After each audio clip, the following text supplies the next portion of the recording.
नमस्कार दोस्तों, आज का जो हमारा विषय है वो है घर में दीपक जलाने से कुछ लोगों को फायदा होता है और कुछ लोगों को नुकसान भी होता है। तो इस दीपक जलाने पे क्यों फायदा और नुकसान है? तो दोस्तों पहले ये एक बात जान लें, जब भी कोई वस्तु को हम प्रयोग करते हैं, किसी भी काम को करते हैं, तो हर काम का एक फायदा होता है और एक नुकसान भी होता है।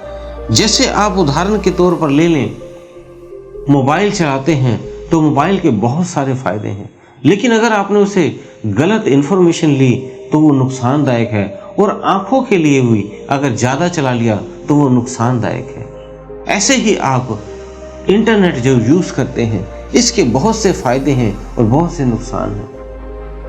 फायदे हैं, आप बहुत सी इंफॉर्मेशन चुटकियों में प्राप्त कर लेते हो और किसी को पूछने की जरूरत नहीं, आप सीधा गूगल इंटरनेट खोलते हो और सब कुछ पूछ लेते हो। लेकिन अगर इसका गलत इंफॉर्मेशन ले लिया आपने, गलत चीजें इसमें देखते हैं, तो आपके शरीर के लिए, आपकी बुद्धि के लिए वो नुकसानदायक भी है। तो इसी तरह ही जब आप घर में दीपक जलाते हो तो इसके कई फायदे हैं और कई नुकसान भी हैं। दीपक जो जलाना है वो कई धर्मों में दीपक जलाने की परंपरा है। जैसे हिंदू लोग अपने घरों में भी दीपक जलाते हैं, मंदिरों में भी दीपक जलाया जाता है। मुस्लिम लोग घर में चिराग जलाते हैं या मस्जिदों में चिराग जलाए जाते हैं। ऐसे ही ईसाई लोग जो हैं वो मोमबत्तियां जलाते हैं। इस तरह से सभी लोग दीपक, इस रोशनी का प्रयोग करते हैं, और ये रोशनी ये भी एक आपको आगे का रास्ता दिखाने में भी सहायक सिद्ध होती है। हम किसी रास्ते पे जा रहे हैं तो जब हम दीपक जलाकर जाते हैं, मोमबत्ती लेकर जाते हैं, चिराग लेके जाते हैं, तो हमें रास्ता साफ दिखता है। ऐसे ही अध्यात्म के लिए हम ये जलाते हैं ताकि हमारे भीतर भी एक अध्यात्म का दीपक जल जाए और हम भी उससे, परमात्मा से जुड़ सके, परमात्मा हमें वो रास्ता दिखाए अपने तक पहुंचने का। तो इसलिए हम दीपक जलाते हैं। इसमें सकारात्मक ऊर्जाएं बहती हैं और इसमें कई फायदे होते हैं। जहां भी आप ये दीपक जलाते हैं, अगर किसी के सामने आपने दीपक जलाया, किसी देवी देवता, इष्ट या अपने गुरु के सामने, अपने मुरीद के सामने, जिसके सामने भी ये दीपक जलाते हैं, तो उसका आवाहन होता है। वो जागृत होना शुरू हो जाते हैं। जब वो जागृत होना शुरू होते हैं तो वहां पे उनकी शक्तियां, उनके गण, उनकी अदृश्य शक्तियां या वो स्वयं वहां प्रकट होना शुरू हो जाते हैं, वहां पे आना शुरू हो जाते हैं। और जब वो आना शुरू होते हैं तो आपकी लाइफ में कई ज्यादा अच्छे प्रभाव देखने को मिलते हैं। कई अच्छी चीजें आपके साथ, घटनाएं घटनी होनी शुरू हो जाती हैं। लेकिन इसका विपरीत परिणाम भी होता है।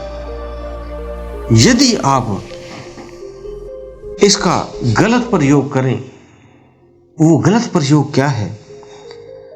जहां भी आप दीपक जलाते हैं वहां साफ सफाई रखें। जैसे मंदिरों में जब भी दीपक जलाते हैं तो मंदिरों में साफ सफाई रखते हैं। अंदर जूते ले जाना मना होते हैं, बाहर ही जूते चप्पलें रखी जाती हैं, और अंदर हमेशा सकारात्मक बातें होती हैं, सकारात्मक पूजा पाठ होता है, और इसलिए वहां सकारात्मक ऊर्जाएं होती हैं। कुछ भी गलत कार्य मंदिर में नहीं होते। जबकि घरों में इनका गलत प्रयोग हो जाता है, इनके नुकसान तभी होने शुरू हो जाते हैं। जैसे कई अपने घर के भीतर ही अपना मंदिर बना लेते हैं और वहीं ओपन मंदिर में दीपक जलाते हैं, और वहीं उनका बेड बिस्तरा होता है जहां स्त्री पुरुष रहते हैं और संपर्क भी बना लेते हैं, जिस वजह से वहां नेगेटिविटी उस दीपक के सामने आ जाती है। तो ये गलत कार्य वहां पे नहीं होना चाहिए, क्योंकि वहां पे शुद्धिकरण होता है। वहां के आपके गुरु, आपके इष्ट, आपकी देवी शक्तियां वहां प्रकट होती हैं, वहां ऊर्जाएं आती हैं, उनका वहां पे स्थान बन जाता है। तो इसलिए वहां पे ये चीजें नहीं होनी चाहिए। और साफ सफाई का तो विशेष ध्यान रखना चाहिए। और कई लोग नियमाविद नहीं होते। नियमाविद का मतलब वो अंदर कभी कभी वो दीपक जो जलाते हैं, रोज जलाते हैं, सुबह सुबह रोज जलाते हैं, और कई तो रात को भी शाम को भी जलाते हैं, 2 समय जलाते हैं। लेकिन कभी कभी उन्हें कुछ कार्य पड़ जाता है और बाहर वो 2, 4, 10 दिन के लिए चले जाते हैं।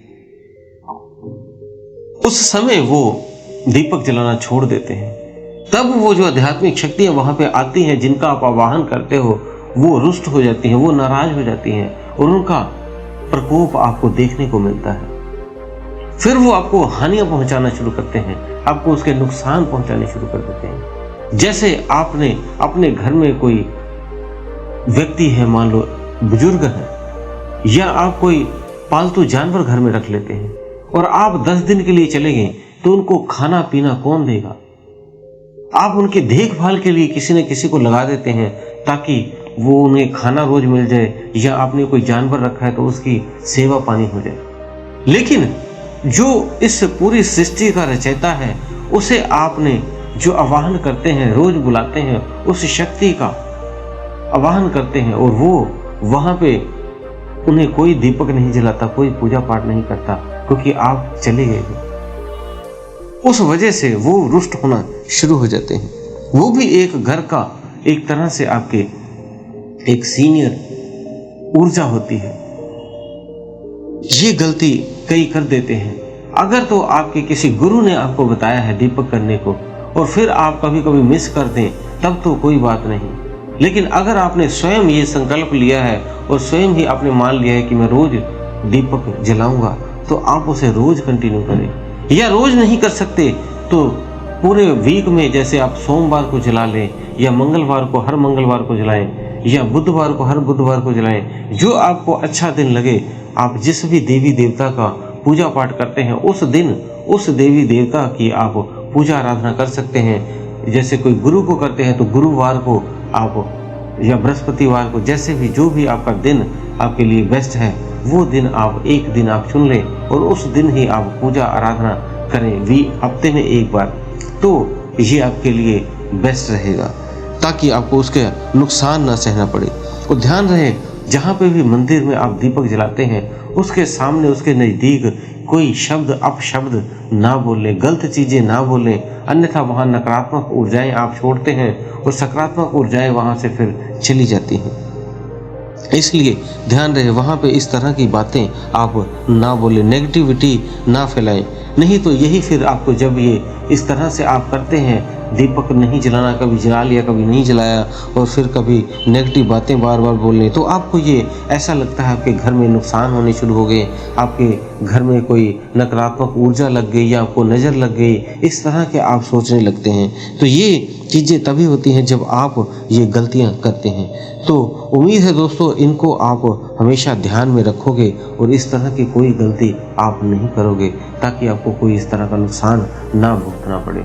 दोस्तों, उम्मीद है दी हुई जानकारी से आप संतुष्ट होंगे। सबसे पहले जाकर चैनल को सब्सक्राइब कर लें अगर आप नए हैं, और बेल बटन को दबा दें। और दोस्तों, अगर आपने वीडियो को लाइक नहीं किया है तो एक लाइक जरूर किया करें, ताकि ये वीडियो और भी व्यक्तियों के पास पहुंच सके और वो भी, उनका भी आगे का मार्गदर्शन हो सके। तो दोस्तों, अगर आपने हमारा फेसबुक और इंस्टाग्राम फॉलो नहीं किया है तो डिस्क्रिप्शन बॉक्स में उसका लिंक दिया है, वहां जाकर आप फॉलो कर लें। इसी के साथ हम विदा लेते हैं। धन्यवाद।